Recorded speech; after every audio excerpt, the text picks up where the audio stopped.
Yes, yes, yes. What is up? What is up, MCR family? Another weekly edition of the show, live on YouTube, Twitter, and Twitch. Should be a fun one since we do have a lot of fights to get to, actually. And I feel like it's been a while since we had like a full fight weekend of events. So much so that we actually have a second show coming right after this, covering the UFC 258 pay-per-view. So if you guys want to stay around for some more MMA content after the boxing content, this stream will end, obviously, whenever we're done with the show, and head straight into our second show of the day. So tons of content coming your way on this fine Monday morning, this holiday morning. And, man, a lot to get to. Obviously, Josh Warrington with the massive upset loss. Wow. And I've been one to praise Josh Warrington far more than Gary on this show. So I feel like I'm going to have to eat some crow on Josh Warrington takes I've had over the last year or so. But we'll get to that. Manny Pacquiao saying they're going to fight Pacquiao-Crawford for, just a measly $40 million. No big deal, guys. No concern.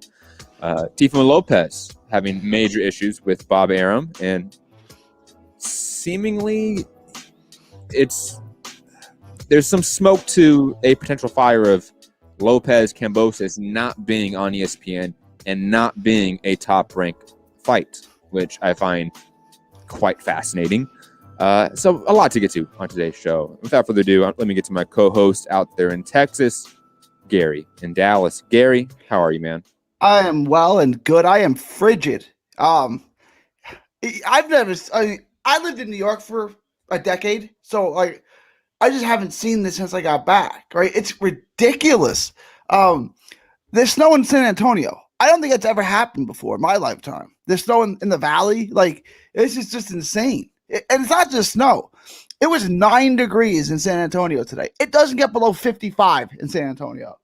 I don't even know what to make of this. But it's the most bootleg thing, right? And one of my neighbors just moved here from Indiana, and they're like, next year we can get all these sleds. Like, it's not going to be in next year. This doesn't happen. Next year it's going to be 16 sunny this time of year. But, okay. I'm good though. I'm so shocked by Warrington. Although I thought Laura, I watched some tape of him. I went on and tweeted. He said he's going to lose, but this could be a fun fight while it lasts. Now, I didn't expect him to win, but I thought Laura was better than he was getting credit for. Like, I didn't think he was just an opponent to get washed out. Right? I thought he was pretty good. Now, I'm not saying I thought he was going to win. I said he was definitely going to lose, but. And it seems like Top Rank is having some buyer's remorse with that absurd amount of money they offered Teofimo Lopez. Like, they're trying to get out of that any way they can. I think he's good, but we'll get to that. Yeah, we're going to get to that. And I'll be honest, from the money that we're now hearing, it's not that much. Like, in the grand scheme of things, like, come on, Top Rank. Like, what are you doing here? But anyways, let's get to fights this weekend because there are a lot of them. And overall, I want to say, like, all the fight cards this weekend were entertainment. Like, they're entertaining, I should say. No fight of the year contender, even the Castano Teixeira fight, which we're going to get into, but just quality action throughout the cards. So shout out to all of the fighters this weekend. First, let's get to the Josh Warrington upset because I feel like that is the fight that's getting the most attention due to the upset factor, of course. And like you said, Laura, I was talking to someone that knows Laura, has seen him fight firsthand, and they said that he had power, and it wasn't as shocking that he won. And I went back this morning a little bit and watched some highlights and some clips of him, and it's right. The person was right that Laura is a heavy-handed fighter, and he was a far more game opponent than I previously thought, and seemingly everyone else did, including Josh Warrington. And the fight was wildly entertaining. Like, it was a back and forth affair, a lot of inside dirty work, and Laura was just the heavier handed fighter. He was catching Warrington in between Warrington's shots and combinations and hurting him consistently. I'm actually shocked it took that long for him to finish Warrington. But the final blow was awesome too. It was just a fun fight throughout. I don't know what it means for Warrington, like what his status is, like what his reputation is. I don't know. This is odd to me. I did not expect this. I saw Eddie Hearn talk about this is a much bigger upset than Joshua Ruiz, and that's absolutely accurate. We all knew Andy Ruiz was a top 20-ish heavyweight that just didn't get the ring time that he probably was owed. But in this case, Lara, even though quality regional guy, was only a quality regional guy. Josh Warrington had went on a Fighter of the Year run in 2018, I want to say, or 2017. So it just is shocking, far more shocking than I can really put into words and context here. So my thoughts on what's next for Josh Warrington, I have no idea. Gary, your thoughts on the fight and obviously Josh Warrington. I just thought Warrington was too. And I wanted to go back to something. I said Brandon Figueroa would beat Warrington because if he stands in with someone who can fire with him, stand toe to toe with him, who can crack, Warrington can't crack. And the bigger puncher, he's going to eat too many shots. The bigger puncher will eventually win. Now, I thought Lara was far too slow. Like, Warrington was clearly the quicker fighter, but I thought Lara would land some shots here and there and make it entertaining before he eventually got stopped late in the fight. But if Lara can do that, right? Look, it is a bigger upset than the Ruiz fight because Ruiz, like you said, was pretty good. I said, this could be a decent fight. Like, I know one was picking Ruiz, but Ruiz was good, right? Like, Ruiz had arguably beaten Joseph Parker for the heavyweight title, which I thought he won. He just, again, he was kept out of the ring, promotional issues, whatever. But no one ever really questioned the skills of Andy Ruiz. Like, the skills were there. We watched him come up through the ranks on HBO like he's good. No one thought that with Lara. So I would say this is definitely a bigger upset. And Santiago, if he's listening, is going to appreciate this. I called him the Keith Mullings of this era. Keith Mullings had like a 15-5 record and knocked out Terry Norris. And that's the kind of upset because no one was expecting it. Like Mullings ended up being okay. He almost beat Rafael Marquez as well. Like, he was good, but he was not good, right? Like, I kind of feel that way about Lara. Lara may test people. He may have good fights, but I don't think he's going to win another major fight at 126 pounds, right? Like, I don't think he can. Can he beat Valdez at 130? I want Valdez is losing in like a month or so, right? Whenever he's fighting Pacquiao, I forget what the date is for that fight. But I mean, after that fight, yeah, he could beat Valdez for sure. Can you imagine Valdez in the pocket with Lara? It would not go well for him. No. The only thing is he is slow. Like, he's like Margarito slow. Margarito was just freakishly big for the division, and he had loaded gloves, so that helps, right? Like, if you can beat him, I don't know, he's good. If he gets his timing down, he really sharpens those skills. If he gets it with the right nutritionist in a premier camp, he can be good.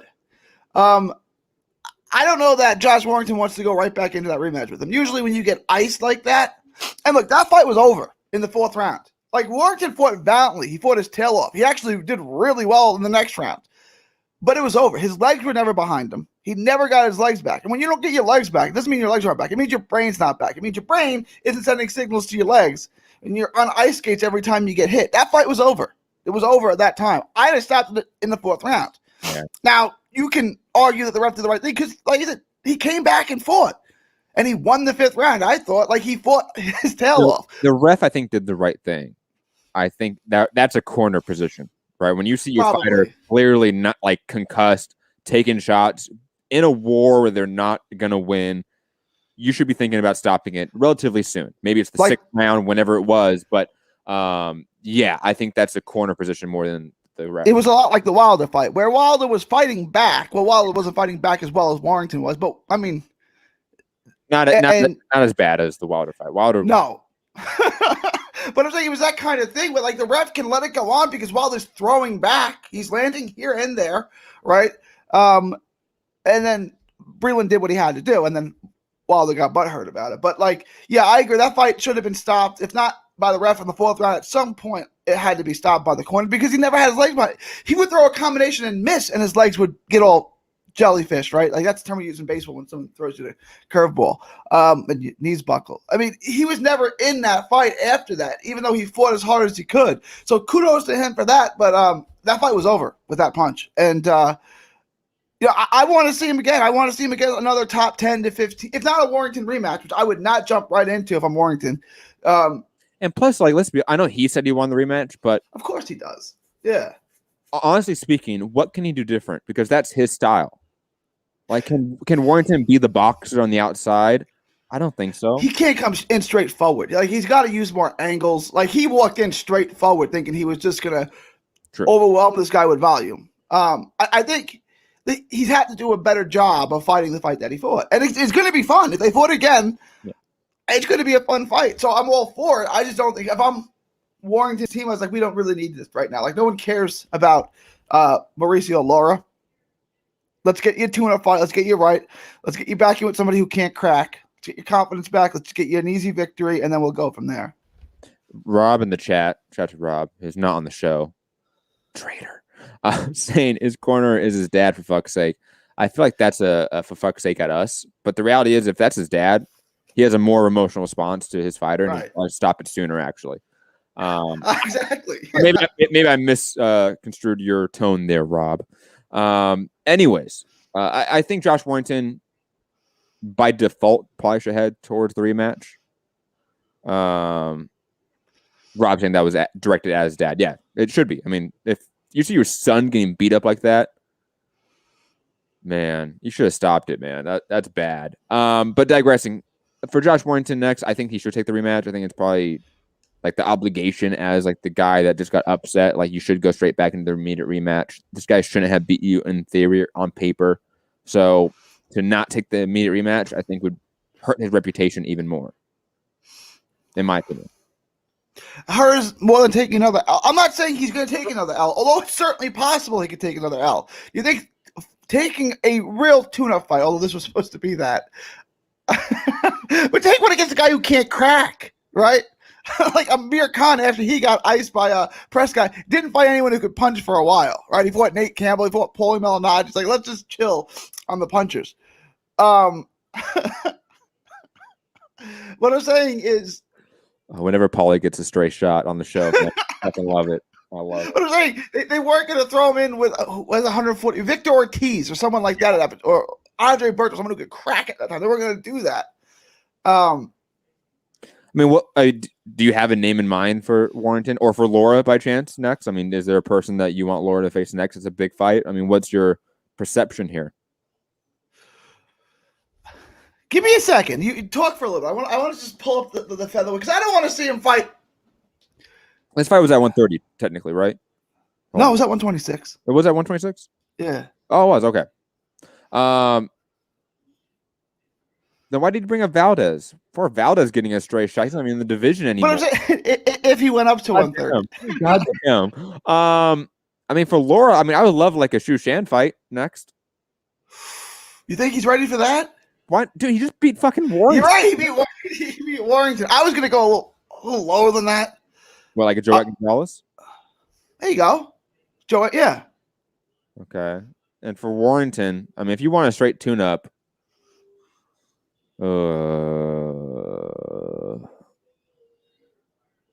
like how about Ruben Villa? How about that for a name for Lara? Is that too soft?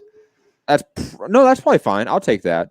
Michael Conlon can get some of this work too, in my opinion, because I just want Michael Conlon to lose already. I got a name for Warrington. Christopher Diaz. He can't punch.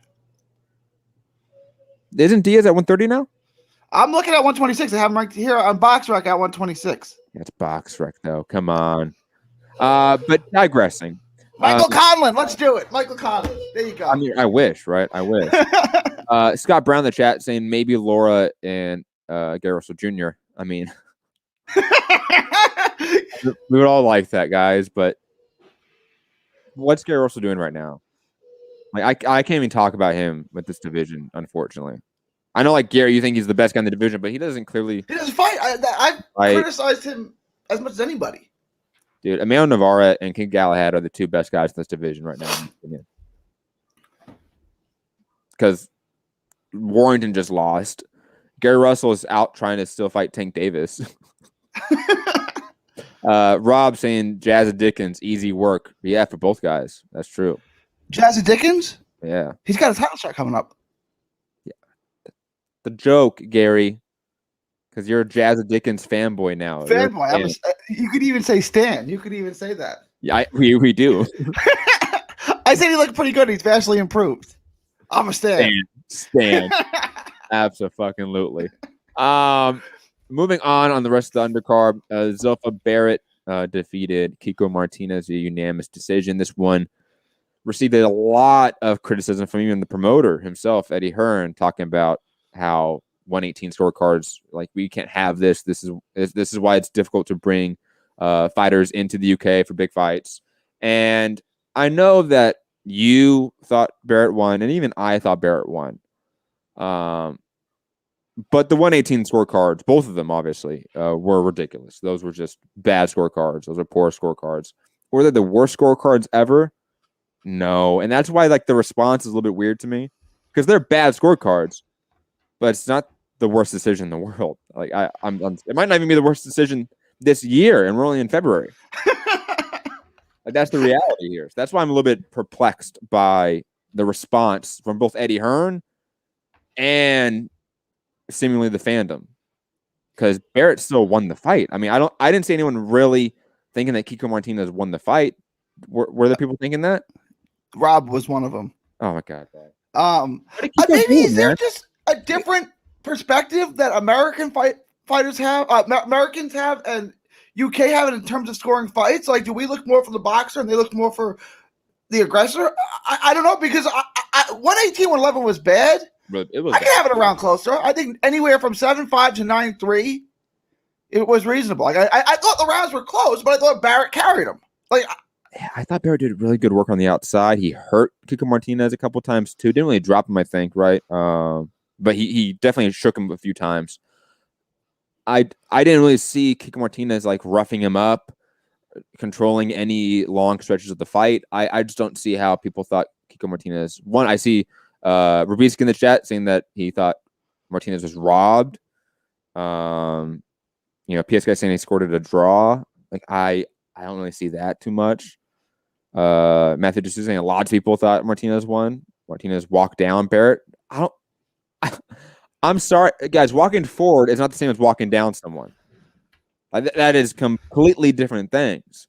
He was definitely the guy walking forward most of the time, but Barrett's jab was pestering him throughout. His counter combinations were pestering him throughout. I mean, he was the taller, rangier fighter, and he utilized those physical attributes perfectly, in my opinion.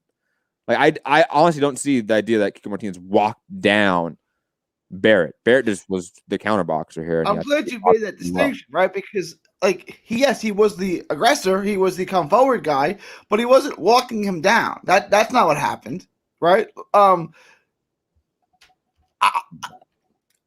was, although Barrett seemed like he was unsure of who won too. When they read the 118, 111 scorecard, he looked back to his corner. He's like, I won this. All right. Like, again, that was probably wide, although I don't think it was outrageous, because I thought a lot of rounds were close, but I thought Barrett carried most of the rounds. I said 9, I think is completely reasonable. 7 and 8, I think is reasonable too. I think somewhere in that range where the fight was. I didn't see, that's why they were saying it was close. And I put in the chat that Barrett's winning this fight, right? Like, my eyes aren't fooling me. And Rob was like, no, I had it for Kiko Martinez like 8-4, 7-5. I didn't watch it till today, to be honest. I missed this one because there's multiple fight cards. It's way too much boxing on again, but it's good to have that kind of normalcy back with his 20 cards on one Saturday. Absolutely, and plus the UFC pay-per-view. So, like, I had all 4 screens and monitors working overtime. So I missed some action here or there. And did you get the Nets and the Golden State Warriors? No, I did not. I did not do that. That's good. But I don't see the reaction that I don't see the legitimacy in the reaction that Kiko Martinez won. That's a very, like, Harold Letterman. Harold Letterman definitely scored for Kiko Martinez. That's why, like, and maybe since, like, I'm a guy that naturally is on the back foot when I box. Like, I'm on the back foot. I'm using my jab a lot, so maybe I have a bias to that. Obviously, putting that on the table. But I just did not see Kiko Martinez winning this, and I was actually looking forward to watching this fight and having, like, hot takes. And there just wasn't any, in my opinion. Like, I thought Barrett controlled the fight throughout mostly. And even though there might be rounds that Kiko won, the overwhelming majority of the fight, Barrett was in control. Controlled the tempo, controlled the pace, controlled everything. That's why I'm asking a real question. Like, in basketball, right? In the NBA in America, they call it, this was before recent years, they would call the ticky-tack stuff on the outside, but kind of let you beat each other up on the inside. right?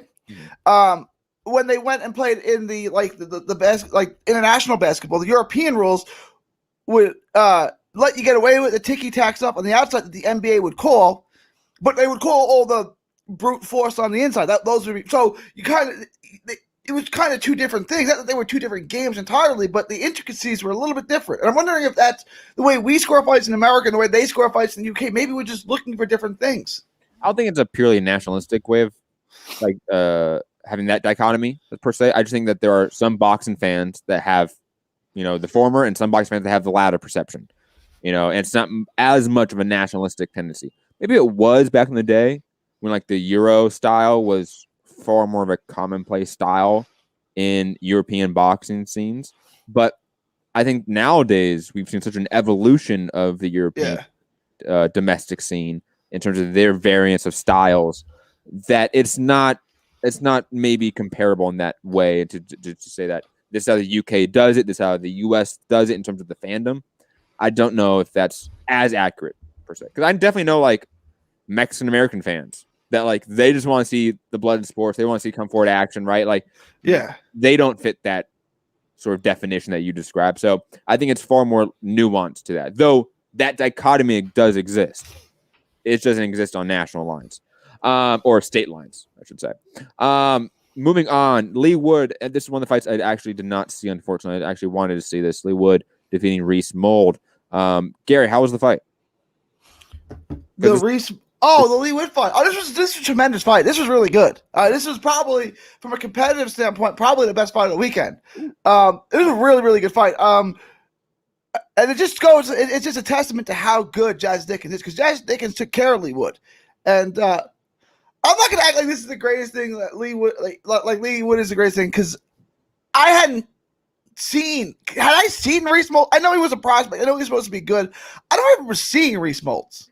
I know the name. Like, I know I'm supposed to know who he is, but is he actually good? He's never beaten anybody at all, right? I don't know. So I'm not acting like this is the greatest thing that Lee Wood did, but you guys told me. Y'all told me Reese Molds was good. And then I don't know who you all is. Y'all, Matt. Y'all. I don't know who y'all is in this equation here, Gary. I just said, like, this fight could be fun. Like, Reese Mold's an undefeated UK guy. I've never seen him fight. Lee Wood is sort of an established domestic regional guy in the UK that's quality in that sense, in that sort of relative sense. So, yeah, I was looking forward to the fight. Did I say that Reese Mold was like the next Dalton Smith of UK prospect? I wish Rob was here. We got Warrington getting nice. We got Dalton Smith, who I think looked good, but you raised a very, very good point. His opposition was hot trash. Although, we'll get to him in a second, right? If y'all think Reese Molds is good, I'm indifferent on him, right? I'm agnostic towards Reese Molds right now, right? Because I can't even remember seeing him fight before this. Lee Wood knocked him out, and Jazza Dickens beat Lee Wood. So what I'm saying is Jazza Dickens is good. I don't know where I'm going with that other than Jazza Dickens is good. Like, the one that got iced by Guillermo and lost earlier to Kid Galahad, he's a much, much better and a different fighter from that previous fighter. Oh my God. But he still probably gets knocked out by Rigo. Rigo is an all-time great, right? Like, I mean, you can't beat Rigo. That means you suck? No, it means you can't beat Rigo. Hold on. Can somebody please make like an MCR bingo sheet of like all of Gary's like stand fighters, like Brandon Figueroa, Hector Tenahara, Jazza Dickens. This list is growing, man. It's gonna be an awesome. Usyk, Aston Palikte has to be on that list too. Can you imagine if we did like a drinking game where like every time like, Gary mentions Hector Tenahara or Jazza Dickens, it would just be bad. We might kill people. That's just the reality. But with Jazza Dickens, like, I just don't get that y'all don't see that he's good now. Like, he's good. I don't think he beats Kid Galahad. You're Kid Galahad stan. I am. I will admit that. I've been on record on this show numerous times that Kid Galahad, in my opinion, is the best pure boxer in the featherweight division. Gary Russell Jr. is in the featherweight division. So.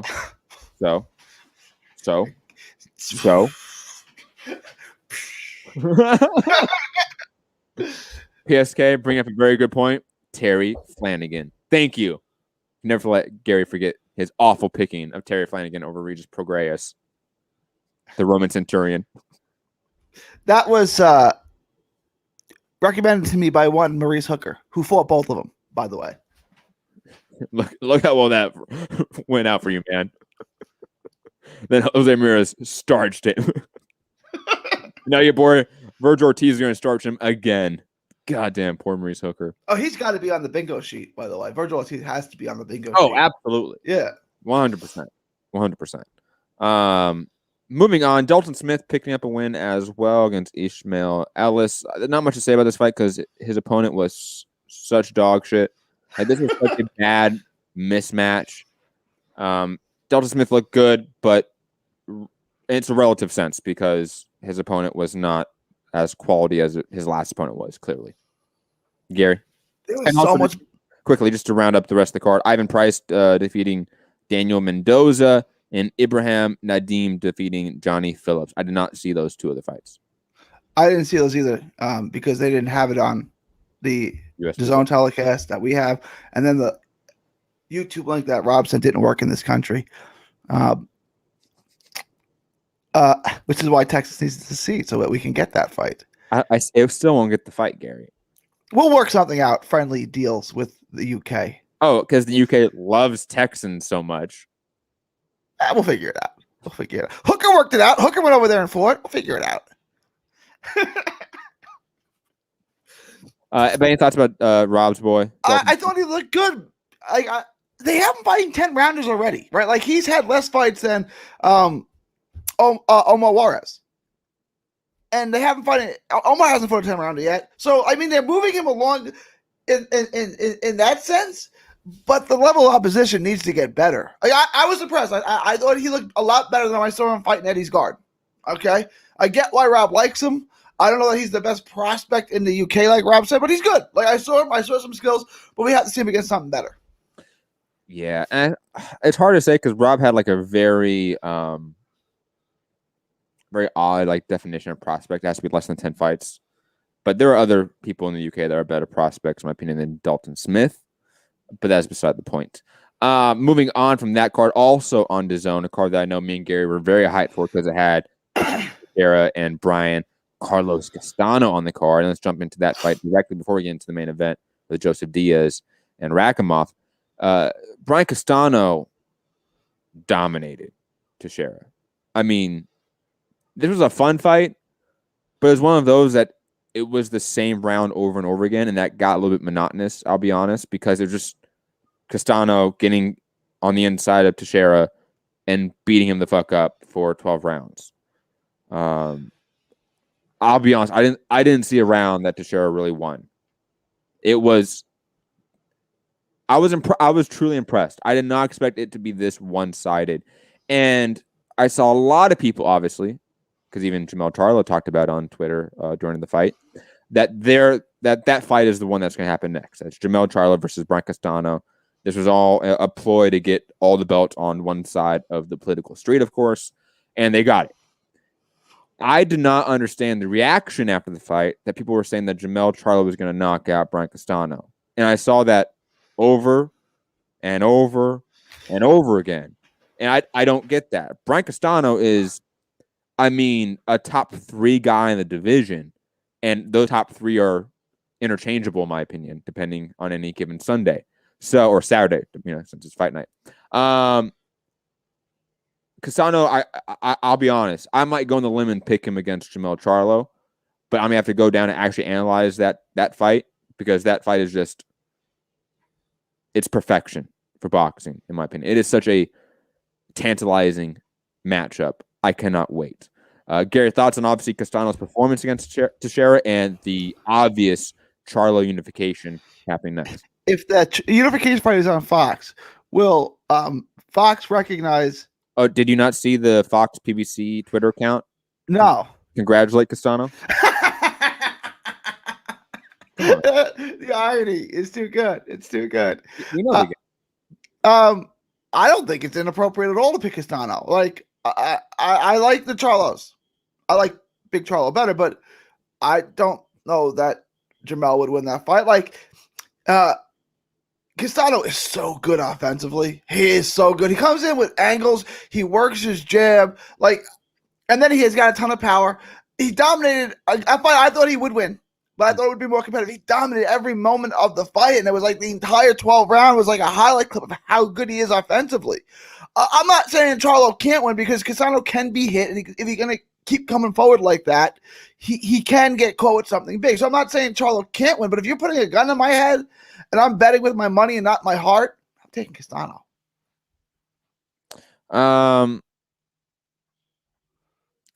Yeah, I'm 50-50 on it right now, if I'm being completely honest. But I thought just the obvious response of, oh, Charlo wins was just ridiculous. I don't see that. Like, this is such a competitive fight. It's a undisputed fight, I want to say, right? So every part of it's fascinating to me. And Castano is one of those guys where he's just like the perfect boxer puncher. Like, he does everything right. There's nothing wrong. Like, I'll be honest, I am completely a stan of Brian Castano. It's hard not to be. The guys. That's what I'm saying. So, like, Castano and Laura fought, and Laura couldn't sit there and style on him off the back foot, make him miss, and keep him off of him. Laura's clearly the better boxer than Jermell Charlo, right? So if Jermell Charlo couldn't sit there and outbox him and shine on him, Charlo can't beat him that way. Mm-hmm. So now Charlo can't beat him on the inside. Do we agree on that? So now he's got to win this mid-range game where he catches him coming in and gets out of the way. I mean, he maybe can do it. I'm not saying he can't, but right now, who's got a better path to victory? I think Castano does. It's not necessarily a better path to victory, but it's an easier path to victory on paper. Right? Being the perfect boxer puncher that can just walk down somebody off of the jab and apply pressure both to the body and the head with combination work. That's just such a easy style because you're just going one direction. You don't have to really work angles as much. You're not concerned with reacting to your opponent as much. You're concerned with setting the tempo. If you're the guy that's trying to catch someone in the mid-range while they're coming to you, the amount of variables you have to consider are drastically more than the guy coming forward trying to apply just pure volume and pressure. So I'm fascinated by this future matchup whenever it happens. I'm assuming it happens in the summertime. I'm assuming it's a Fox pay-per-view as well, if I had to guess. And I just can't wait. I mean, regardless of it being pay-per-view, which sucks, because I'm, again, assuming it's going to be pay-per-view, it's a fantastic fight for the undisputed champion at 154 pounds. And I do think it's a legit 50-50 matchup. Like, this is going to be the toughest opponent for Charlo in some time. And Tony Harrison was a very tough opponent for Charlo. And Castano is not Tony Harrison. Castano is a far more violent, devastating, dangerous opponent than Tony Harrison is. So I'm absolutely ecstatic for that matchup. Gary, any other thoughts on that fight? No, just I thought Castano was incredibly impressive. Shout out to Johnny saying, being a wild Matt, always miss your streams, brother. Everyone go check out Johnny, stream his music. If you want to find his music, it's exactly his artist name is spelled exactly how it is on YouTube right there. AJXNI. Really good musician. Really good stuff. Recommend it. Anyways, let's get to the main event. Joseph Diaz and Rakhimov having a draw. A back and forth affair, but one of those where neither one really set the tempo or controlled vast portions of the fight. And I was actually pretty content with the draw here, to be honest. Gary, I don't know what your thoughts were. And just quickly, I thought Rakhimov clearly showed he is at this level. Maybe he's not going to be the world beater, the next whatever, but the guy's clearly a world level guy. And I'm very intrigued about his future as well as a very young fighter with a lot of future left in the tank. Gary, your thoughts? No, I thought Rakhimov looked good. I was fine with the draw. And I no one pointed this out because I had Jojo Diaz sweeping the last few rounds of that fight. He didn't drain himself to make weight. You think he was fresher in there, and had he shed those extra 3.5, 4 pounds, that perhaps he wouldn't have had his legs as fresh, and he would have lost one of those rounds, meaning he loses the fight.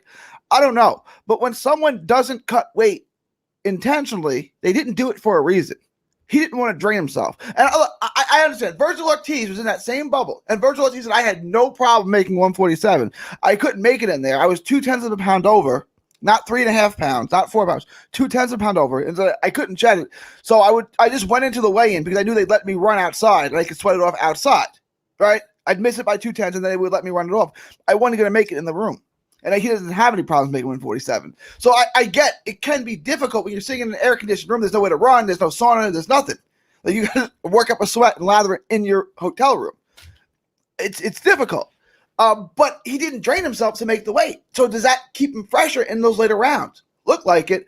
I think Freddie Roach and Rakhimov is a great marriage right there. I think Rakhimov has that style because Freddie Roach only trains one way. Right? His fighters come in, throw a combination, jump out. Jump in, throw a combination. That works really well for Pacquiao. It works well for Rakhimov. I think this is a good marriage, and I think that Rakhimov will be in the top 10 picture for a while. But I was fine with the draw. Can we talk about Jojo Diaz for a while? I mean, what about his belly? About his belly, right? About how he cries and cries and cries to Golden Boy. That they don't promote him, that they don't take him serious. But then he doesn't take his own career seriously. First off, he gave away 20% of his purse. Okay, so you're not taking your career seriously. You gave up your belt, and you didn't even act like a professional. Why should Golden Boy treat you like a professional if you're not even going to act like one? Are we not going to bring up the context that he claims that his scale in the room was miscalibrated, and that when he checked himself before he went down to weigh in, is that what he said? Yeah, that's what he said. Okay. That he was on weight, and they went down, and he was 3.5 pounds over.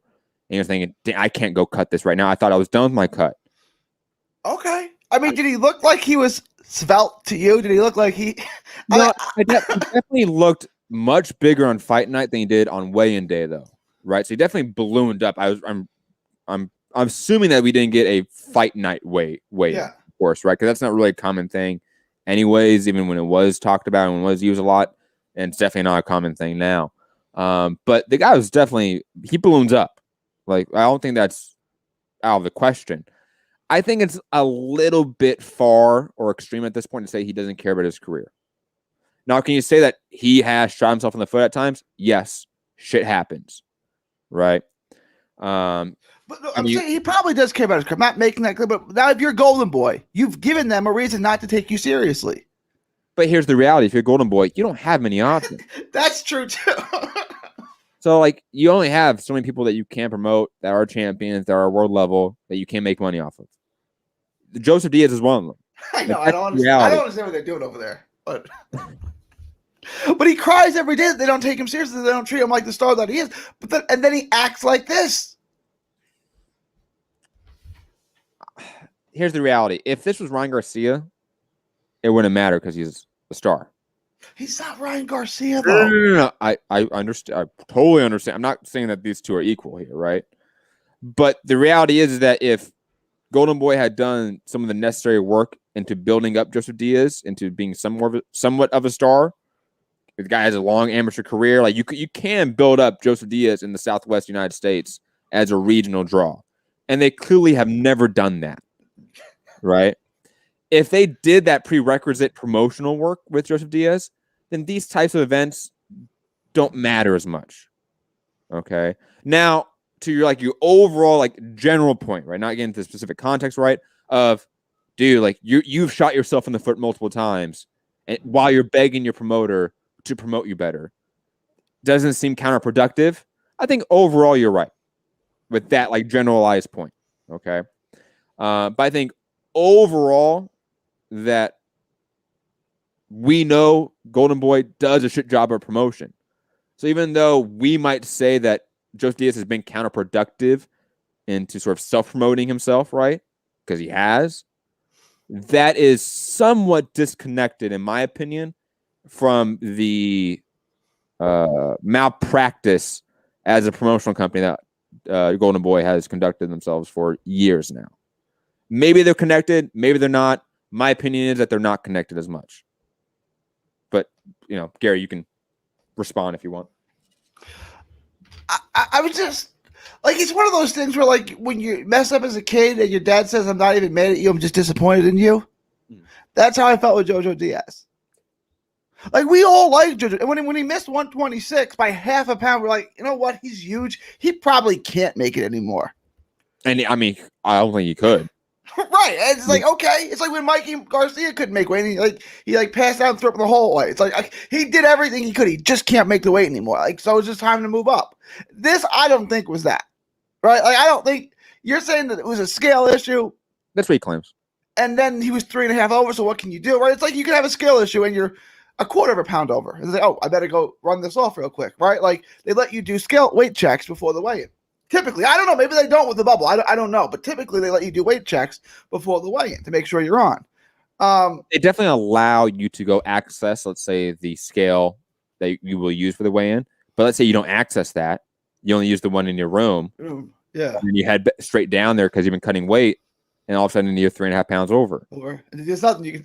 There's nothing you can do. And like, 3.5 pounds, guys. Like, you can't just hop in the sauna and drop that 3.5 pounds. Like, it's just not possible. Maybe the Joseph Diaz that was there on fight night could, because he was definitely blown up after the weigh-in. But on weigh-in day, he looked like he was fit enough. It's not like Joseph Diaz is an extremely ripped gentleman. You know what I mean? He seems on track for his normal physique on weigh-in day. So I chalk this up to, it seems like a fuck up, and fuck ups happen. Is it, a criminal thing? Is it career ending? No. I mean, we allow far worse things to be conducted in the sport. I've always been the mindset that missing weight is not this cardinal sin that other people have this perception of. But that's my also personal opinion. I know there's a lot of people in the combat sports community that think like weigh-ins and cutting weight is like your number one job, and that for you have to make weight. And if you're not, like, you are persona non grata in some fashion. I've never had that perception. I'm closer to that end of the spectrum than yours. You signed a contract to make a weight. You didn't even try to make the weight. My perception on weight classes is probably far different than you as well, then, because I don't think the whole like you have to weigh in within a pound of this this exact weight makes sense. There should be a range of weight. Like, that's how I view it. But then fine, that probably makes sense, right? Sure.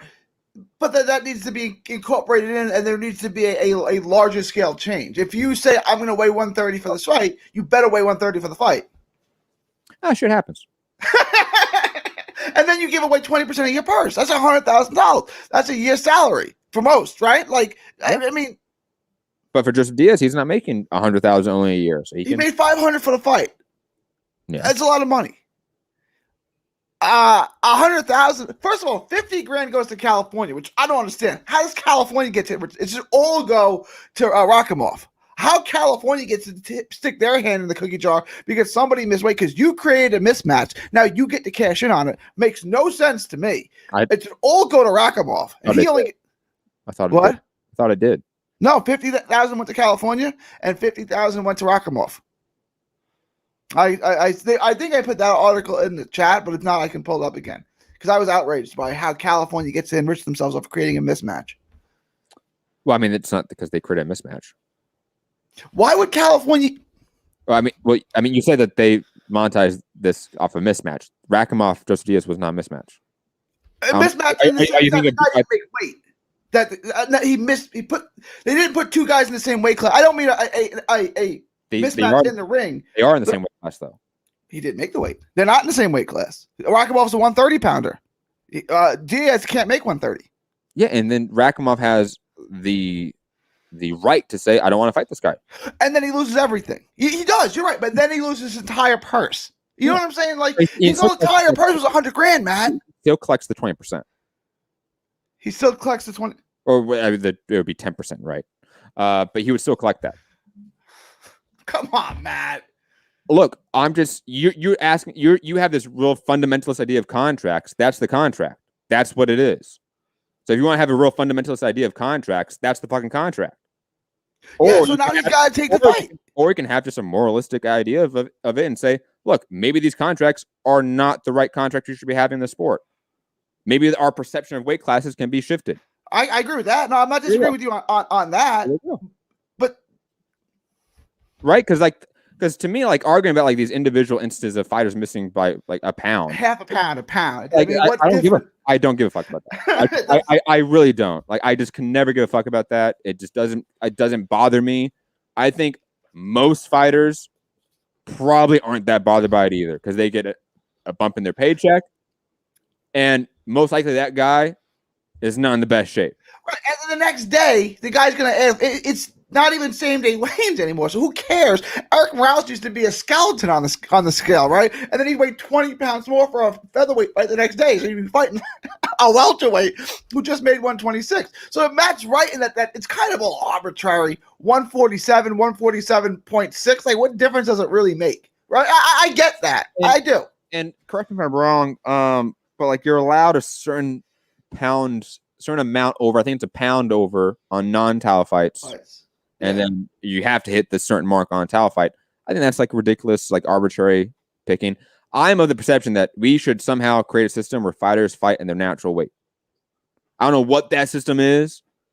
Obviously, it has to be a myriad of systems to create that overarching system, but that's how I think we should move the sport into like people just fighting their natural weight. They can do it in high school and collegiate wrestling. They should be able to do it in professional boxing. You take the person, you do a body fat test, right, and say this is how much weight you can lose healthy. So this is the lowest weight you can fight at.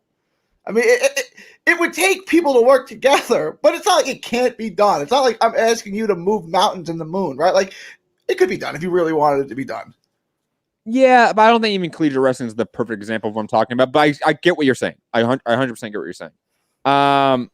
Anyways, yeah, Joseph Diaz, I don't think this is a sign that like he is fucking off his career. I think he's still obviously a top 5-ish guy in the division. I still think he beats a lot of the guys in the division. But this is also a division that is stacked right now with a lot of good talent. And he might get lost in that mix. But that's also fine. He's going to be a perennial top 10 guy at 130, 135 if he goes up there eventually, which he probably will. Yeah. So all for Joseph Diaz. I don't think this is a big bump in the road for him. Especially since like Rakhimov wasn't like a bum off the street. Like we hardcore fans knew Rakhimov. We valued him highly. And we thought this was going to be a 50-50 relative fight. And it turned out that way. Gary, any other thoughts on Joseph Diaz? No, I think we covered Joseph Diaz pretty well. Moving on. Was there anything else on that card of note? No, right? Come on, man. Ronnie Rios, man. That was a good fight. Beat your boy, Oscar Negrete, man. Like, first off, can we just say that Ronnie Rios, like his little run that he's on right now, really impressive. Like, I'm not going to say that he's the new Jazz of Dickens or anything like that, of improved fighters.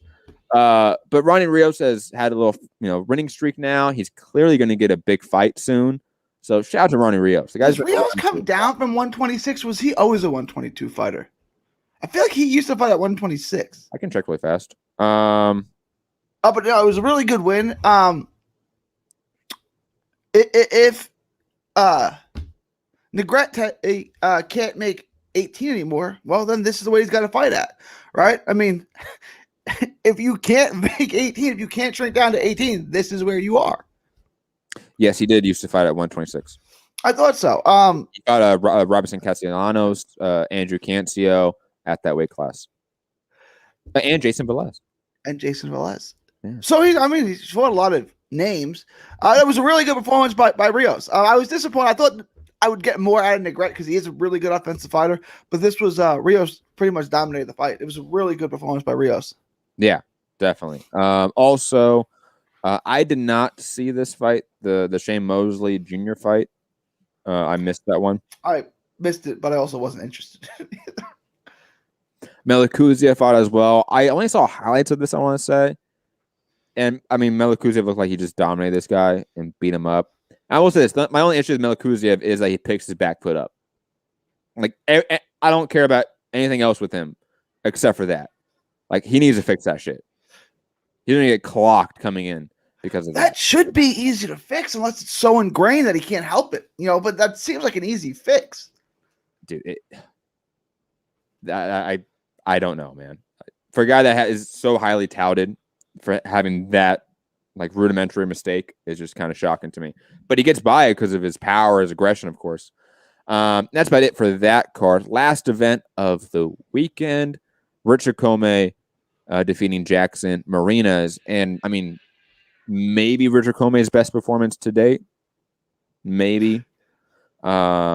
I mean, Marina's had some success trying to get him off, but not really, to be honest. Richard Comey was just that force of nature. And even though he is technically flawed, like he's one of those guys that his flaws that are like boxing 101 flaws in terms of like picking his feet up, shit like that, getting off balance, that seems ingrained, right? Like I don't think that's ever going to get fixed with Richard Comey. Yeah. But he makes do with it, and he still beats up top 15, top 20 competition, and still is obviously a top 10 opponent in the division.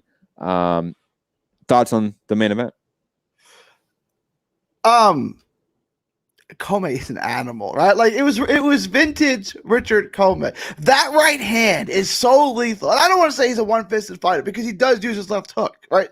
I think he got the knockout with the left hook. I mean, he had beaten him to death with the right hand, but I think the knockout came with the left hook, right? I think you're right. Yeah. But that right hand is so lethal. He throws it from angles. He disguises it with his jab. He throws this little kind of throwaway left hook, and he puts the right hand right behind. I mean, he's an animal. Is he beatable? Yes. Can you outbox him? Yes. Can you catch him with something big like Teofimo Lopez did? Yes, because he's not a good defensive fighter. Yeah. Offensively, he's a beast. Can he beat you? Yes, he can. I mean, it was good to see Comey was back, right? Because I thought this was a good test, right? Like, it was just it wasn't too hot. It wasn't too cold. It was just the right level of opponent. If he handles him, we can say he's back, like a top 10, maybe top 5 lightweight. And he's there. He passed every test I would have given him. I thought it was vintage Richard Comey. There was no kind of lag from that devastating knockout he got from Teofimo. I just want Richard Comey to be the gatekeeper to the stars. Like I just want all these young fighters to fight Richard Comey. Like I want Devin Haney. I was about to ask that.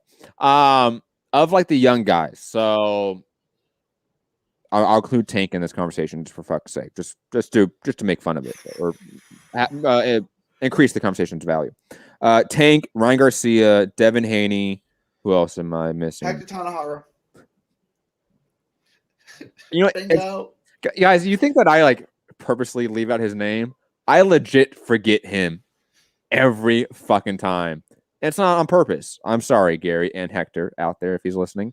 Michel Rivera. Yeah, you can include him on this list too. Fuck yeah, include him on the list. Who beats Richard Comey right now? Boy, he beats Haney until I see Haney can crack. If you have no power, Comey's going to beat you. Like that's just how I feel because you're not going to be able to keep him off of you for long if you have no power. So at that point, Tank Davis would be fun, but Tank Davis would eventually get through to him, and Tank Davis would eventually knock him out. A really fun fight. Yeah. I think he beats Haney. Ryan Garcia might get knocked out, but it'll probably not Comey out. There's no way that fight goes the distance. No shot. Someone's getting knocked out. Probably Ryan wins that fight. Although Ryan could get caught too. I might pick Richard Comey against Ryan Garcia right now. I'll be honest. Hector Tanahara has too many skills. Stop, Gary. Come on, man. Don't do it. Rivera's the interesting one because Rivera's got some pop, doesn't he? Yeah, he has a little pop. I would love to see that fight. I know contractually one guy's top rank, one guy's PBC, so it wouldn't happen. But that would be the fight I would make next. Comey versus Michel Rivera. I think that's really good. That's the fight you would make next? Okay. Like you rather see Haney fight like Fortuna instead of Comey? No, I'm saying ooh. You see what I'm saying? Comey beats Fortuna. Yeah, he does, absolutely. Right, like if that's like the fight you want, I don't think that's the fight I would pick. I would pick Comey versus Ryan Garcia or Devin Haney. Whoever doesn't get the big fight next, right? But you want to throw him right? I guess so. Why not? He's a former world champion. Yeah, let's just throw him right in. I was looking at it from Michael Rivera's perspective. Who could Rivera beat to get himself a title shot? Right in that picture. Michael Rivera, would be that name. Michael Rivera needs to beat like the Ricky Burns level first. Like he still has a couple levels before getting to a Richard Comey. Like Richard Comey is like your stop, like your door to the top 5 to a title fight. Like that's just the reality to it. And my title fight, I mean the Lopez fight, right? Right. Or a Loma fight. Like, he beats Kambosos too, by the way. There's a reason I did not include Kambosos on this list. Comey's tough. Comey's good. Yeah, I would say Comey versus Haney, and Eddie would not make that fight. That's the fight I would want. Because he thinks he can get that Teofimo Lopez fight, which would be. And there's a sick part of me that actually does want Pacquiao, Ryan Garcia now because I'm just a sadistic fuck. But beside the point. Scott Brown bring up Loma in this mix. We're gonna talk about Loma later on with the show, obviously, with who he's gonna fight next. But like even Loma in this mix, like Loma versus Richard Commey would be a fantastic fight. Loma would win that in my opinion, but that would be a fantastic fight. He should win. Yeah, because Commey's technical flaws are too much. That's what Lopez. We saw it obviously in the Loma fight more so than anything, but Lopez showed us that he had the boxing skill to keep up with Lomachenko. That's kind of what won him the fight, right? It wasn't I would like to see Commey versus Loma, right? Like, because Loma should win, but you're gonna have bated breath in that fight. Like Commey's getting close with that right hand. Like, you know what I'm saying? Like Commey would have moments in that round. I don't think enough moments to win the fight though. Yeah, absolutely agree with that. Moving on from the main event, unless you have any other thoughts about Richard Commey and Jackson Marinas, Adam Lopez defeating Jason Sanchez in a fun fight, fun back and forth fight. Jared Anderson getting a monster KO win against, Kinsey Abea. And that's about it for people that I saw on that top ranked card. The Jared Anderson fight was impressive. I'll say that. Jared Anderson looks like a real U.S. heavyweight prospect now. I've been saying that for a while. I mean, look, he's got a ways to go. He's still sloppy, right? He's not ready yet because he would get Wilder would spark him out eventually, right? Because he still gets sloppy, right? Like he's not ready for that level yet. But he's only 21. That is so young for heavyweight. I say 2 or 3 years he'll be at that level, but he's still got a ways to go. But the athleticism, the kind of bounce he has, the footwork, like he was shoulder rolling in there. And Kingsley Abey is not a terrible fighter.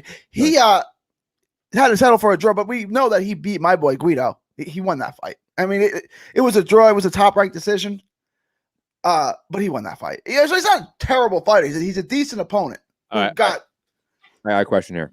The battle of the U.S. heavyweight prospects, Michael Polite Coffee or Jared Anderson? Michael Polite Coffee has more experience against better fighters. But Anderson's a better prospect. If they fought right now, Coffee probably wins. If they fought 2 years from now, I think Anderson washes him. Interesting. And Anderson's really young, isn't he? How young is he? Jared Anderson's 21. Yeah, that guy has time, man. He has a lot of time on his side. And he's improving. Like, that's the one thing I always want to say with prospects is improvement for sure. He's like the Joel Embiid or the Nikola Jokic of like the heavyweight boxing division. Like a guy that size is supposed to be able to have those skills and move the way Embiid does. It's like it's just not right. You know what I'm saying? Like, yeah, I mean, Jared Anderson's far more mobile than like Daniel Dubois, for example. I think Daniel Dubois is far more fundamental right now. Obviously, is far more powerful than Jared Anderson, but Anderson's really showing us levels to his boxing game that I didn't think was there. I'm really curious on his progression as a heavyweight prospect. Moving on from that card, let's get to the news of the day. I'm just going to remind everyone that after this show, I will be live again on obviously Mixed Combat Radio talking about UFC 258, Kamaru Usman versus Gilbert Burns. And later tonight, I might move it back like an hour though, but later tonight, 6 or 7 o'clock tonight, Pacific Standard Time, on our other channel, Trending Now Network, I'll be reviewing the Fred Hampton movie, Judas and the Black Messiah, obviously detailing Fred Hampton's legacy and talking politics, history, and news. So check out that as well. If you want to find any of those future shows, go to our homepage on Mixed Combat Radio. You can see all those shows at the very, very top. Anyways, Gary, let's get to the news of the day. Manny Pacquiao. Man, what can we say here? Manny Pacquiao is out there finally admitting that he wants the Crawford fight. Gary, let's get hyped here for a second. Okay? That's not how I read that at all, but okay. Okay, he wants the Crawford fight now. Just pay him $40 million and pay Crawford $10 million, and the fight can happen. Apparently, he told that to Bob Arum. Gary, your thoughts on this? I've seen a lot of claims about this, what it can mean. Most of them are along the lines of this is a sign that Manny Pacquiao is ducking Terence Crawford. Your thoughts? Again, I don't want to call it ducking because he's 5,000 years old. He's done fighting. Like I mean, you know what I'm saying? It's like, is that a duck? Floyd Mayweather doesn't want to rematch with Canelo. He's ducking him. No, he's not fighting anymore. He's retired, right? Like Pacquiao's retired from big time boxing. I thought he would have fought Conor McGregor, but Conor McGregor took that L, and there's no interest in that. And I don't think there's, a ton of interest in watching Pacquiao box some other UFC guy, or I don't think it's a duck. I just think Pacquiao said, if you give me $40 million, I'll fight him. You don't want to give me $40 million? Okay, I'm not going to fight again. Like, you know what I'm saying? It's like when you put a price tag on your house and then someone meets that price tag, you sell it. Well, the house wasn't for sale, but if you're going to offer me that, I'll take it. No, I don't think he's interested in fighting Crawford unless you can get $40 million. $40 million will change a lot of things. Okay, Gary. If you're Top Rank, right, and you still have commercial rights to Terence Crawford's next fight, you have a network budget around $87 million. Do you sacrifice $50 million of that to get a Pacquiao fight one more time and to get the fight that you need to get your star over? What would you do? No, because 50 wouldn't do it. If you're giving Pacquiao 40 and I'm Terence Crawford, ESPN, my network's #1 pound for pound guy, I'm not taking 10. That's an 80-20 split. I'm not taking that. You're giving me 40%, not a penny less. So wait. Hold on. You start talking as if you're Crawford. I'm only asking you if you're Top Rank here. Okay, if you want to ask if you're Crawford here, we can talk about that in a second because that's obviously different. When I spend 50 of the 80 million, would you do it? My gut inclination is that's a little bit much, right? I have to go through their budget. If I can get it down to 40, half my budget, maybe. Maybe, right? Maybe. Think about it. You're thinking about it for sure. Yeah. I mean, let's be honest. If you can sacrifice half your budget, your network budget, to get a Pacquiao fight, you should, because you're not getting the Earl Spence fight right now, and you clearly don't want to make that fight. So get the fucking Pacquiao fight. That's not going to happen because it's Top Rank, and they're obviously very lazy promoters. Now, to your angle of what you tried to talk about with Crawford, right? I don't know, man. If you're Terence Crawford and Top Rank comes and said, look, Pacquiao sent us this offer, we're going to call his bluff. You want the $10 million? We're going to give him $40 million? If you're Crawford and you say no, every Crawford fan needs to shut the fuck up for the rest of eternity. Like every Crawford stan that talks about Crawford never getting shine, being blocked from the welterweight sphere, whatever like talking point they want, they need to shut the fuck up for the rest of their lives. Okay. I mean, like really a $10 million guarantee to fight Manny Pacquiao, and you're not going to take it because it's not the right split? Nah. I'm sorry. This is the only fight that trumps the Spence fight in priority. And if there's a legitimate offer on the table, I'm not saying this offer is legitimate. I'm just hypothetical now, right? If the offer is legitimate on the table, you have to take it. I'm sorry. Okay? Like, we're not that far from an era where, like, fighters like Pacquiao, Mayweather, Canelo were getting like 5 million guarantees on pay-per-views, and they were getting 20 million in the back end, but they're only getting 5 million in guarantees. Like, go look up the purses that Canelo got with Mayweather.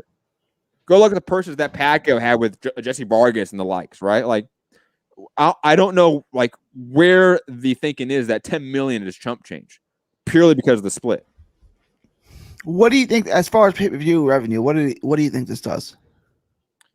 I'm of the mindset that all of these fights they're talking about with Pacquiao in terms of like relevant welterweight fights, they should do at least the Thurman numbers. 600,000. 500, 600,000 at least. So if it's Pacquiao Spence, Pacquiao Crawford, it should do around that mark at least. I was going to say, if I had to guess, I would say 7 to 750. I would assume it does more than the Thurman fight. Yeah. But that's an assumption. I would peg the baseline at 500,000 pay-per-view buys. If they can get him down to, and also the goal would not be to have a one-time monster pay-per-view and that's how you can get money back. The goal is you beat Pacquiao and become the fucking guy. Exactly. And then the long-term money you can make is far more than whatever you can make in a one-night pay-per-view. That's the sell. If I can get Pacquiao down to 30 million. Yeah, you have to. 30 and 10. Who says no? How much did Pacquiao get for Thurman? I don't know what it ended up being, but the guarantees were only like 10 and 15 or something like that. Like it wasn't 40. I can promise you that. But they did good pay-per-view sales, so it made a lot. You know, I don't like. To me, this is Pacquiao saying, "I don't really want the fight, but you can make me take it if you give me 40 million." You know. Mm-hmm. No. Again, if you get him down to 30, you get 30. No matter what it does in pay-per-view, you get $30 million. Take it or leave it. And he's got to take it, right? He has to. I'm sorry, he has to. He has to take out the 10-40 if you're Crawford. Right? Maybe it's another question of whether top rank does it. Yeah. But if you're Crawford, take the 10 million guaranteed and fight fucking Manny Pacquiao. You beat him. Because imagine what his split would then be when he goes and fights Spence after that. Then I beat Pacquiao. You beat Ugas. You know what I'm saying? And I just did 750,000 pay-per-view buys. You ain't never done that. So in the chat saying, if Bud beats Manny, he's still boring. He's still not a draw outside Omaha. Face facts. Dude, when the guy does NBA average numbers, he's not only known in Omaha. Those are the facts. Right? When the guy's baseline fights do NBA game averages, he's a draw. Okay. Now, is he a superstar? No. Of course not. Pacquiao. Beat Pacquiao. He hasn't done anything to make himself into a superstar. But the reality is that in the US, if you follow sports, you know of Bud Crawford. You know of Earl Spence. You just do. Okay? If you follow sports, if you're watching ESPN every fucking day of your life, if you're one of those motherfuckers, you've heard of these names. Absolutely. And if you find Manny Pacquiao, oh my God, and beats him, knocks him out, yes. He can then go on and be a pay-per-view draw in his own right. Look at what Bradley was able to do. Right? And y'all wonder why Bradley is such a company guy. Look what the And people don't realize what this can do for your career if you beat someone like this guy. I mean, just let alone just fight them, right? Just lose to them. It boosts your career. But to actually beat them, I don't know, man. Moving on from this, unless you have any other thoughts, Gary. No, and this seems, believe it or not, this seems more makeable than the Porter fight, which I still holding out. No. It's not more makeable. They just need to offer Porter $2 to $3 million, and that fight gets made. But they don't want to do that. But that's makeable because that's $3 million out of $87 million in your budget. Okay. So if you gave him 3, and you gave Crawford 4 or 5, whatever his baseline is it 4 or 5, whatever it is, 4 and 3. That's $7 million out of your budget. You got a great fight. Why wouldn't you do that? All right, but I don't know, man.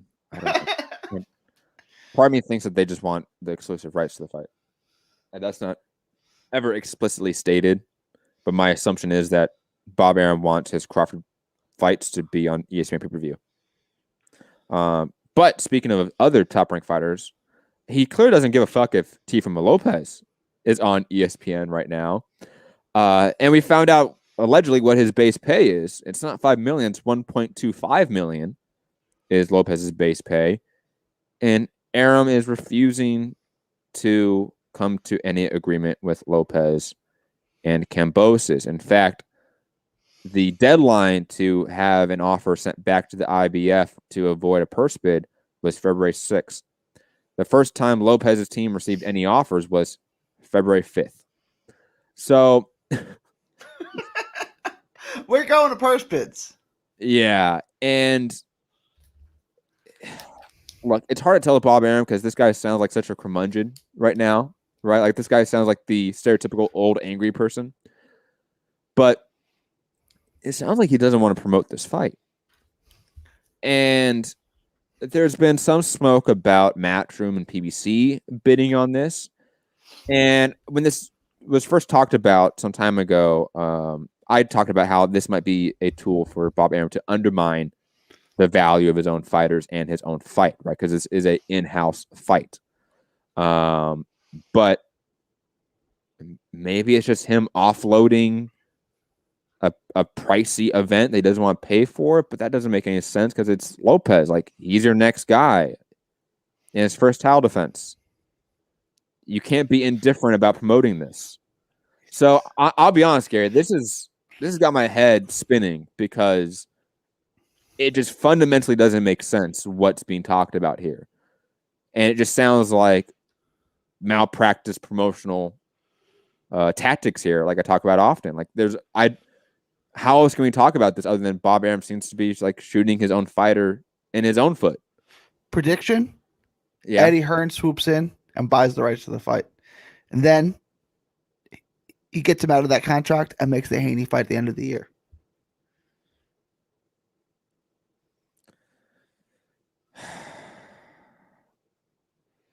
It doesn't make sense to me. It doesn't make sense to me why they don't make Teofimo Lopez a star over at ESPN. That makes no sense to me. But they're not. They're not gonna. So, like, it's like having a Lamborghini and then never taking the cover off of it and leaving it in the garage. It's like, why are you doing that? Like, what's the point of having it? Like, you have this superstar with unbelievable skills. It's personal. Everybody likes him, right? Like, you're just drawn to him, but then you don't give him any attention. I don't really understand that. So let someone else manage them. Let someone else kind of put their hands on him and see what they can do with them.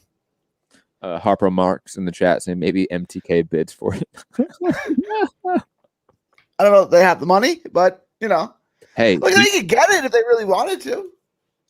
Dude, Kinahan's $1 billion cartel leader. He has the money somewhere, okay? And he's out there bragging now. Like, isn't it so funny how, like, totally off topic here for a second, but like how funny it was just like a year ago, how MTK was like, no, Kinahan's not involved with us at all.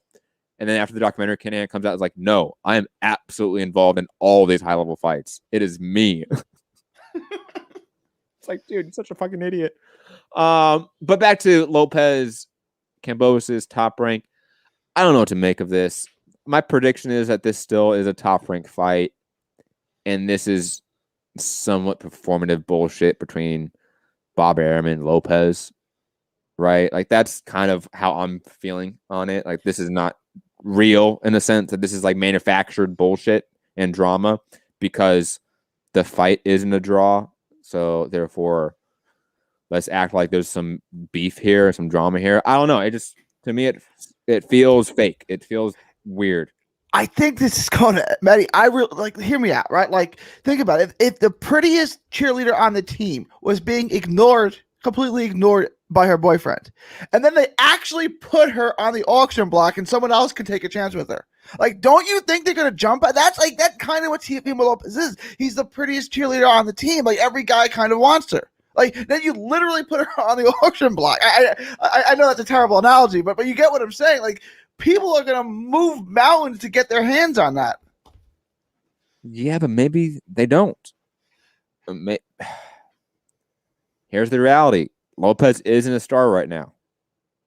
Because it's hot. If I'm Eddie or if I'm Al, I'm like, that's because of him. No. I can change that. Yeah, but you can't change it for one fight. You don't No, but it's not, I'm not looking at this as a one fight thing. Like, I'm looking at this big picture. But you have to look at it as a one fight thing because that's purely what it is. It's a purse bid. You're not bidding for the promotional rights to Lopez. You're bidding for the promotional rights to Lopez versus Kambosos. You know what I'm saying? Which is the fight I dump all over because it's a one-sided beatdown. But it's one date with Teofimo Lopez. I'm going to plant some seeds there. I don't think it really matters because the dude's still under fucking contract. Like, I don't know how long his contract is with Top Rank, but like, plant all the seeds you want if you're Eddie Hearn, if you're Al Heyman. It doesn't fucking matter. The guy's still under contract. And it's clearly Bob Arum just like not giving a fuck about this fight. That's what I'm saying, though, right? Bob Arum let Floyd Mayweather buy himself out of his contract. Al Heyman paid off Manny Pacquiao's tax problems issue. Like, if they see that this guy is a potential pay-per-view star, they view him like I do. buying him out of that contract is not going to be a big deal. Like I'll buy him out of his contract right now. What do you want? Quickly, Johnny in the chat talking about Lopez ducking the other stars of the division. I think that's a mischaracterization of what this is. The guy is facing a mandatory. If he doesn't fight this mandatory, he gets stripped of the belt. That's the reality. Okay, like the issue is not with Lopez ducking. The issue is with the sanctioning bodies and their archaic rules that punish unified and undisputed champions. That's the issue. Fought Richard Comey. I didn't think he was ready for, and then in his first title offense, he fought Lomachenko. I thought he wasn't ready for. Like he's obviously not ducking people. Johnny said he heard IBF didn't mandate it. They did. That's why we're in a purse bid situation, Johnny. Like that's how we get a mandated fight is through a purse bid situation. And the IBF is really the one organization. Kudos to them, which holds you to your mandatories, but their mandatories make absolutely no sense and are the worst mandatories in the history of the world. So it's kind of counterproductive, actually. Absolutely. Yeah, I don't think Teofimo Lopez is a ducker. Now, can you say that he's been acting diva-ish? Sure. But wouldn't you, if you're under 20 fights and you beat Lomachenko? I would be a diva too. Like, that's not an issue to me. Like, he wants to talk real greasy about Haney and Tank Davis and all these people. Fuck, go for it, dude. Like, you just beat Lomachenko. You should be talking like you're the big dog on campus right now. If you don't, that would be weird to me. So I'm actually totally cool with this, like, new Lopez, where he's far more like his dad, right? It feels like, where he's talking a lot more shit. I'm totally cool with that. Because to me, that is completely separate from the business of the sport and the industry of the sport. So that's the reality here. Like, the business and the industry of the sport is making Lopez versus Kambosos happen before we get Haney, before we get Ryan Garcia, before we get Tank Davis against Lopez. And the reality is those promoters for those fighters also don't want that fight right now. They will never say it, but you think Eddie Hearn wants to feed Devin Haney to Lopez right now when he looked like trash against Gamboa? No. I don't think he looked like trash. I also don't think he looked good. If you talk to some people, they think he's solid. They think he looked like Floyd Mayweather in that fight. I'm not one of them, but I don't think he looked like trash either. I thought it was when we saw Floyd Mayweather fight old veterans. I'm not disagreeing with you. We saw what Mayweather fucking did to those people. Okay. No, oh God. You think he looked terrible? I think it was a B- or a C+ performance. Like, it wasn't. I think his last two performances have been some of his worst performances to date. Who did he fight before? On the KSI Logan Paul card. Right. Alejandro Santiago was the opponent, right? Yeah. One reason I remember that because the last name Santiago, and obviously good friend Santiago in the chat. And then obviously he fought Gamboa after that, and that was bad. That was a really bad fight. Like, that's just the reality to it. Like, if you thought that he had dominated the fight, I mean, yeah, he dominated the fight, I guess, but he threw like 60 punches the entire fight. You know, it's not the same. It's not the same at all. I'm not comparing these two. These are not equatable situations here. But it's similar, again, not equal to, it's similar to, like, people wanting to say, like, man, Tyson Fury looked like the fucking wizard against Vladimir Klitschko. It's like, what are you talking about, man? That was such a shit fight? No. They all threw 60 punches combined in that fight. It's not a good fight. That's not an example of greatness. Sorry. This is still, like, boxing, like, fighting, like, fucking fight. Devin Haney has not shown me in his last couple of fights that he can actually fight. He can show me that he can jab very well and, has decent lateral movement, but whoop-de-fucking do, man. You know the Mike Tyson quote, everybody has a plan until they get punched in the face? That's very famous quote. I saw a meme that had Floyd Mayweather holding, and it said, everybody has a plan till I run and hold him for 12 rounds.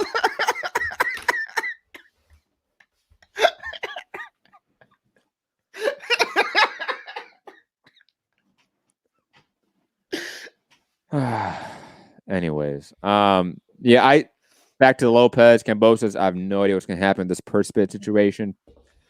I'm fascinated by it though, because it seems very odd, and there's a lot of different angles and paths it could take.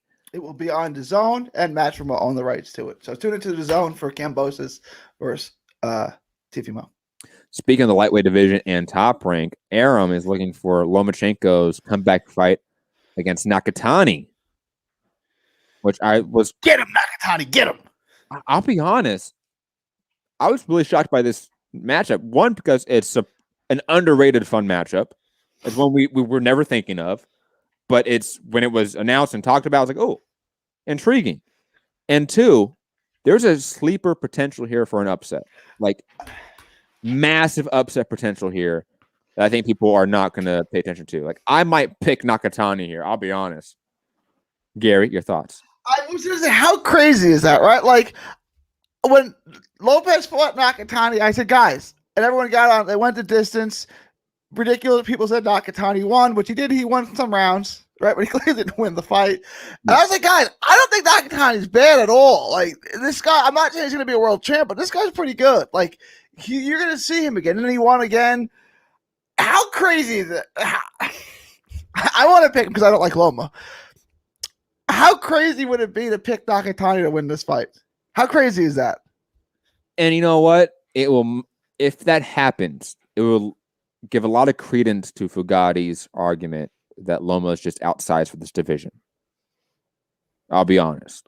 But then you picked him to beat everyone in the division. Like, I can't go back and say Usyk is outsized at the heavyweight division when I pick him to beat everyone in the division. I will hold you to that, Gary, for sure. No, it's true that Fu cannot go back and say, oh, man, like, you know, blah, blah, blah. He can't because he was talking all greasy about Loma at 135. But those of us that are impartial to some degree, we can point out the reality, the sort of material reality we see in front of us, that maybe if this does happen, if Nakatani, let's say, just bullies Loma, right? His size becomes such a massive factor, then yeah, I think there is some credence to that argument that Loma is maybe outsized for this division. Not that that is the only reason that he lost to Lopez or Nakatani, again, hypothetically, but it's a factor. I will give that argument more like shine, so to speak. I definitely don't think 135 is his best weight class. Yeah, but it is size such a determining factor that that's why his looked so poor in this division with, you know, Linares, Pedraza, which were competitive fights, vastly more competitive fights than they were at 130. And obviously Lopez, and then a hypothetical loss to Nakatani. It would lead some credence to size being a factor we have to consider as to why Loma is looking this way. But I'm mostly saying that for hot takes, people. I don't know. I think Loma should win. Obviously, he's the better boxer. Nakatani is not that great of a boxer. He's just a very dominant physical force in the ring. Has some power too, and a very durable fighter as well. But I'm intrigued. Like, this is, again, Nakatani is a dog here, man. He might pull off the upset. Not that he should be the favorite, of course. Not that it should even be even money. But Nakatani is not a pushover here. This is not a tune-up fight, in my opinion. Gary, any other thoughts? It's not. And like because I kind of, when I heard this, I was like, "Ooh, I want to pick Nakatani." How crazy is that? I guess, like, if it actually came down to it, I'd have to put my money on Loma. But I like the fight. I hope it gets made. Yep, agree. Canelo versus Yavani Yirdom. We were talking about this when it was May. Was it going to be a pay-per-view like the Canelo Smith fight? It is. It's going to be a $49.99 pay-per-view on DAZN. Excuse me. Further proof that DAZN's entire marketing plan, its central marketing plan that we're the death of pay-per-view, was a lie. And I'm just curious as to, again, the utilization of DAZN pay-per-views with co-promotional and co-network fights. We haven't really seen that yet, but clearly these are the practice runs for a Lopez-Haney fight. That's a co-network pay-per-view or whatever, right? Gary, thoughts on Canelo Yirdom back on pay-per-view? It's a mandatory, so I'll never beat someone up for taking their mandatory. It's Canelo fight is 2 weeks away. It doesn't feel that way because it's you'll jump, but there's a Canelo fight. It's only 2 weeks away. Like, we should get pumped for that. But you shouldn't spend $50 on it. You should just buy DAZN for the year. If you buy it for the year, it's only $100. And you're going to get the second Canelo fight. Canelo fight. Anyway, so that's going to be pay-per-view as well, I'm assuming. Against Billy Joe Saunders in May. And then he's going to fight again against Sweet Hands in September. But that won't be on DAZN. Probably not. I mean, probably not. But you'll get everything else. No, you're right. I mean, if you're just going to watch the two Canelo fights, it's probably, especially like with tax included, probably. It's like just to buy the one-time year subscription to DAZN, of course. And plus, like we're no longer in 2020, where like there was no DAZN content, and it made no sense to have a DAZN account for that year, unless you had already paid for a year in advance, like I did. Like some of us did. Yes, unfortunately, this year they're clearly going to have a lot of content, like they did in 2019 and 18. Moving on, speaking of some content, DAZN will have Andrade versus Liam Williams. Terms have been reached. They have avoided the purse bid. This is the fight next for Demetrius Andrade. Gary, thoughts on the super fight here? It's a super fight. It's a good fight. It's a good fight. It's probably Andrade's best opponent. It's not. Vance Monroe no better. There's Monterosion. It's the best fight since then. Monterosion never held the world title, did he? No. We literally talked about this in the last time we talked about it, and I forgot what it was. Fuck. Beefy has. That is true. That is true. Quick math. Now, who wins out of 154 fight, Beefy or Vanes? I don't know. Probably Vanes. I don't know. I mean, it's a good fight. Let's not beat up on Andre anymore. It's a good fight. Andre should win. But it's a good fight. It's the best name he's fought in a long time, to say the least. And I'm looking forward to the fight. I'm looking forward to seeing Andre fighting a live body. If Salisky was a live body. Okay, fair enough. But I mean, obviously, I think Liam Williams is better than Salisky, of course. Vance Monroe's, hold on, let me find out. That was for the vacant WBO title. Right. So let me see where the fuck lost it here. Vance Monroe has never won a world title. So yeah, you're right. Liam Williams, former champion. Vance Monroe, not. Yeah, I have no thoughts about Andrade Williams. It's a decent fight. It's a 5 out of 10. Can be average. And plus, like, it's an Andrade fight. Like, it's hard to get hyped up for Andrade fights, man. Especially against people he should beat, because then he definitely doesn't care.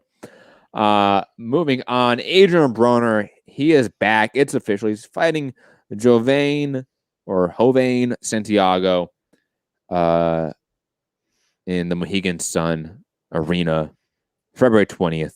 Gary, are you hyped for the return of the problem Adrian Broner? He says he's not drinking anymore. He says he's not drinking, guys. Good for him. Good for him. I'd like to say, I don't know that I believe him, but I'll take him at his word. Like George Bush said, fool me once, shame on me. Fool me twice, by the way, shame on me. The chat is correcting you. Liam Williams was not a former champion. Didn't Canelo win a belt from him at the 54 fight? No, that's Liam Smith, man. Oh, fuck, you're right. Yeah. What are there? 3 names in the UK? Liam, Caleb, and Joshua? Like, you scream out 3 names and everyone turns around? Yeah, pretty much. Add like a few Peters in there. No more Nigels. We don't do that anymore, right? No more Nigels. Some Roberts, of course. You know. It's got to be torture in school. It's Caleb there and 10 people raise their hand. Oh my god. And it's clearly like all the people that were like born when like the Oasis were big. Like Liam Gallagher was like a very famous musician. And they just I like Oasis. They're cool. No, I don't understand how Rob thinks they're like the greatest band ever. Like, I don't get that. And clearly, like, they all named their kid after Liam Gallagher, and it's just hilarious. Which is fine. I just don't understand. Like, Rob will be like, the greatest musical band of all time is Led Zeppelin. Number 2 is Oasis. Like, what are you talking about? Like, Gary, you cannot get involved in this conversation. I'm sorry. Right. Your number one band automatically kicks you out of these conversations, okay? I'm sorry. You talking about the Allman Brothers? Yes. No, but I think that he's musically the best man. I would say it's Zeppelin, and then I would say it's Allman Brothers. I'm starting to get Foo on my side too. I know, it makes me really upset. Fucking Southerners. Hillbillies. Moving on, last news of the day, and then we're gonna head out. And reminding you, I'll be live right after this show, talking UFC 258, and then after that, talking the Fred Hampton movie on our other channel. You can find those shows on our homepage on YouTube. Last piece of news, Gary, get hyped, man! It's happening. The trilogy fight that you've been waiting for since the 90s, Tyson Holyfield, is happening. $100 million. It seems like it's going to happen. Come on, get hyped, Gary. I am. I'm a Holyfield fan. Holyfield's my guy. He's also from the South. That's my dude. I picked him the first time. I picked him the second time. And I will pick him the third time. Holyfield, at any age, at any weight, beats Mike Tyson. How do you think it would have gone down if they fought in the amateurs? Because that was like one of those, like it almost happened, it didn't. What do you think would have happened? Holyfield beats him at any size, at any time. Holyfield just knew how to beat him, right? Like Holyfield had that freakish strength where he's like, if you can make Tyson go backwards, he's ordinary. So just make him go backwards, right? Like I was talking to Holyfield when his kid fought in Dallas right before the pandemic, right? Mm-hmm. And I was saying, because he's a Wilder fan, they both have Alabama roots. And I was like, can Wilder do anything differently against Fury? And he's like, yeah, well, he's got to stand his ground. He can't go backwards, right? It's like when I fought Tyson, I just made Tyson go. Like, I don't know that Wilder has that freakish strength where he could just push Fury backwards, right? Holyfield did, right? So he could just stop Tyson's momentum. So, I mean, did he have that strength pre-roid rage? I don't know, but let's assume he did. Yeah, I think he could beat him. Dude, the Evander Holyfield, like physical transformation is something incredible. It's like Bond. Dude, it is amazing, man. Anyways, guys, I think that's gonna be it for today's show. We're gonna be back on for MCR later this week. I'm gonna assume like Thursday, if I had to guess. I want to take Wednesday off. Maybe we do Wednesday show. It depends. I'll let you guys know for sure, obviously. And reminding you, I'll be back on. No, Gary won't be on for this show. I'll be back on live talking UFC 258 right after this as well. When this show ends, it should redirect you on YouTube to the next stream. If it doesn't, let me know. I'll stop using that feature on YouTube. What else? That's about it. History of Socialism documentary series. Next episode coming out. I said originally it's going to be March, but that's going to get pushed back. That's just the reality to it. The amount of research I have to do this episode is a lot. And I'm like maybe halfway through the research. And then I have to write the script. And then, actually produce the video. So, springtime. I'm going to say that. Definitely in the springtime, eventually. That episode come out about Karl Marx, Frederick Engels, and Mikhail Bakunin. I might add Prodhorn in the mix since he's the father of modern anarchism as well.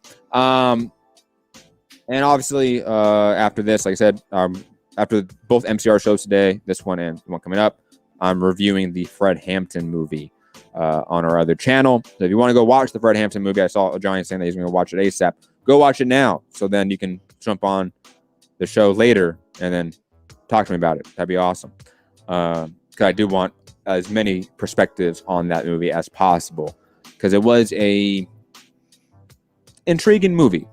Like, if you haven't seen it yet, I recommend watching it. I'll say that. It was a worthwhile movie and adaptation of someone's life that is worth seeing. That's about it. Hit the like button, share the show, subscribe. Patreon.com/Trending Now Network. Cash App Trending Now Network. Find me, Matt Hunter, MCR, all social media platforms.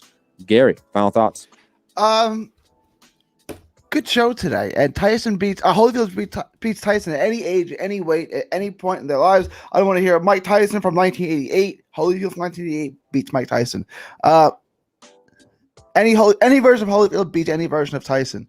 Find me off home social media, 3D Boxing, Evan Fields. That's all I have. Maybe the steroids change things. I don't know.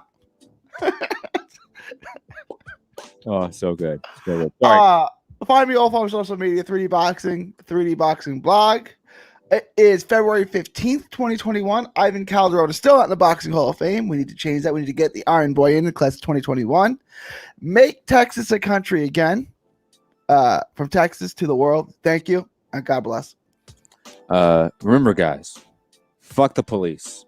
And all nation states should be abolished as well, along with capitalism and free Palestine. Have a great day, great evening, great night. See you very shortly. Peace.